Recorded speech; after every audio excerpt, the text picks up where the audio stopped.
Que Deus abençoe a sua vida poderosamente. O Espírito de Deus marcou esse encontro para te dizer que o ímpio, que o falso pode até chegar perto de você para querer roubar e solapar aquilo que Deus tem reservado para a tua vida. Mas ele não vai conseguir, porque o espírito da falsidade está caindo por terra da tua vida para aqueles que se levantam contra a sua vida em o nome de Jesus. Eu sou o pastor Jonathan Bahia.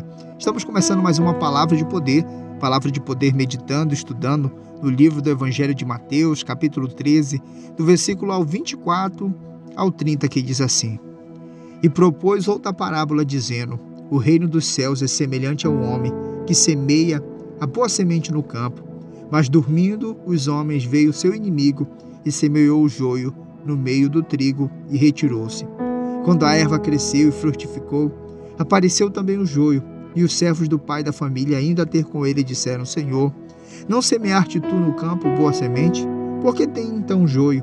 E ele lhe disse: O inimigo que fez isto. Os servos lhe disseram: Quere, pois, que vamos arrancá-lo? Ele, porém, disse: Não, para que, ao colher o joio, não arranque também o trigo com ele. Deixa crescer, ambos juntos, até a ceifa. E por ocasião da ceifa, direi aos ceifeiros: Colhe primeiro o joio, e atai em molhos para queimar, mas o trigo ajuntai no meu celeiro. Diga glória a Deus. Essa palavra ela é tão forte e interessante, porque aqui o Senhor Jesus ele começa a dizer que o homem tinha um grande campo, e nesse campo foi plantado a semente do trigo, ou seja, a semente boa. Mas diz a palavra do Senhor que, dormindo o homem, veio o seu inimigo e semeou juntamente com o trigo no meio dele o joio e se retirou-se. Ou seja, o mal, pela permissão de Deus, ele vai estar sempre presente na nossa vida. Vai ter sempre pessoas no nosso trabalho, no nosso ministério, na nossa família, que vão ser o joio. E esse joio, ele é necessário para quê? Para que possa haver um amadurecimento, um crescimento. Diga glória a Deus. Eu vou te dar um exemplo. Diz a palavra do Senhor em 1 Samuel que Eucana, que era um homem de Deus, naquela época, ele tinha duas mulheres, porque era permitido que ele tivesse duas mulheres. E diz a palavra do Senhor que uma era Ana e a outra era Penina. E vai dizer a palavra do Senhor que Ana não tinha filhos, porém Penina tinha filhos e filhas. E diz a palavra do Senhor que Penina humilhava Ana constantemente e diariamente, dizendo: Eu tenho filhos e filhas e você é estéril. E diz a palavra do Senhor que Ana chorava, que Ana buscava a presença do Senhor, mas nunca Deus ouviu a sua oração, até ela fazer um propósito. Então, quando Ana faz um propósito dizendo: Se tu me deres um filho, Senhor, ele será nazireu, não beberá bebida forte, nem a navalha passará na sua cabeça, eu irei devolver ele ao Senhor. Então, quando Ana faz o seu voto, Deus ouve o propósito de Ana. Mas para que isso acontecesse, tinha que ter o joio que estava plantado dentro da casa de Eucana, também que era Penina. Aqui nós começamos a entender que o joio é necessário para quê? Para que Deus possa vir provar a fé dos seus, para que Deus possa vir amadurecer os seus. Talvez você tenha um joio na sua casa, talvez você tenha um joio no seu trabalho, talvez você tenha um joio até dentro do seu ministério, da sua igreja, perturbando, buscando os próprios interesses dele, te humilhando, te entristecendo, te machucando, e você diz: Meu Deus, por que eu estou passando por isso? Mas Deus hoje ele manda te dizer que ele está provando a tua fé, mas esse joio, ele será envergonhado. Diga glória a Deus. Aí eu me lembro de Provérbios capítulo 16, verso 4, diz assim: E o Senhor fez todas as coisas para atender os seus próprios desígnios, até o ímpio para o dia do mal. O dia do mal chegará também para o joio.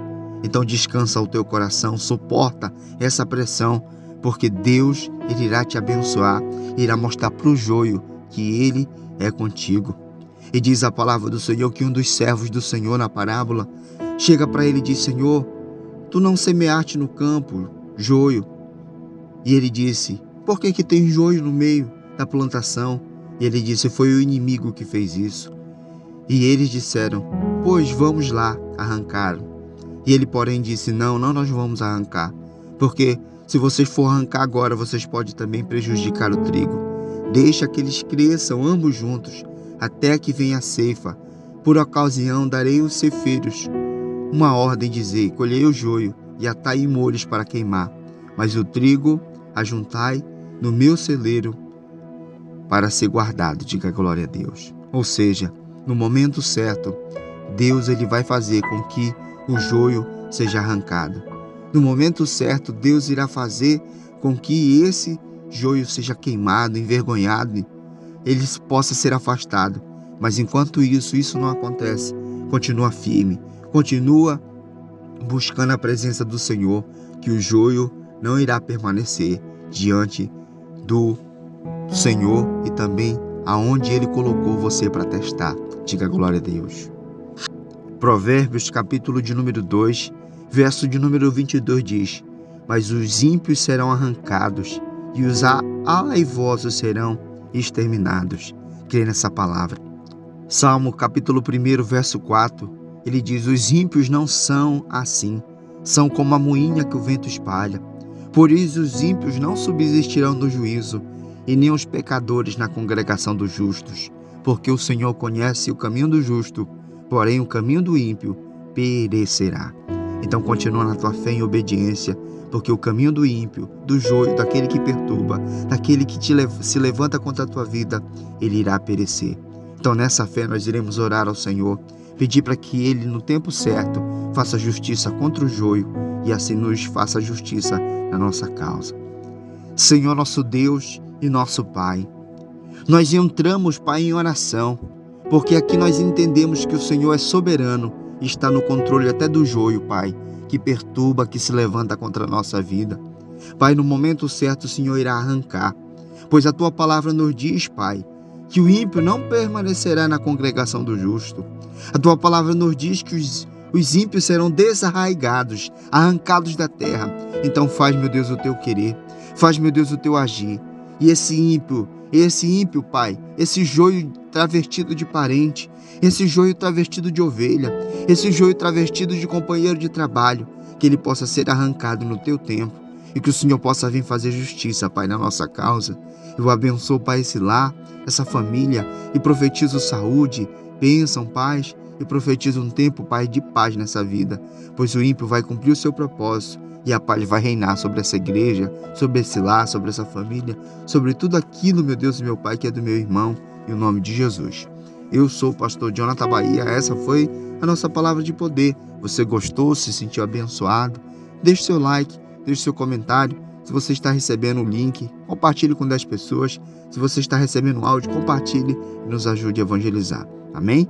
Que Deus te abençoe, que você possa ter um ótimo dia, uma ótima noite. E você que está aí do outro lado, quer nos ajudar no ministério, nós temos um trabalho social de doação de cesta básica, de visita, de abençoar vidas. Como é que eu faço, pastor, para me abençoar? Nós temos o nosso Pix, que é o mesmo número do WhatsApp, que é o 91 999 24 9008. Essa chave é celular, Jonathan Moacir Silva, Bahia. Banco Digital PicPay, onde você faz a sua oferta e você manda 12 nomes ou 12 causas para me mergulhar no óleo ungido e colocar no caderno de oração, porque estamos nesse propósito o mês todo e vai ficar esse nome o ano todo, 12 dias de oração para 12 meses de portas abertas. E eu estou em oração, então você pode mandar e Deus ele vai te abençoar, pois a palavra do Senhor diz que tudo aquilo que o homem planta, também ele colhe. Um abraço, amanhã nós estaremos de volta, se Deus assim nos permitir, em mais uma parte do capítulo de número 13. Fica na paz.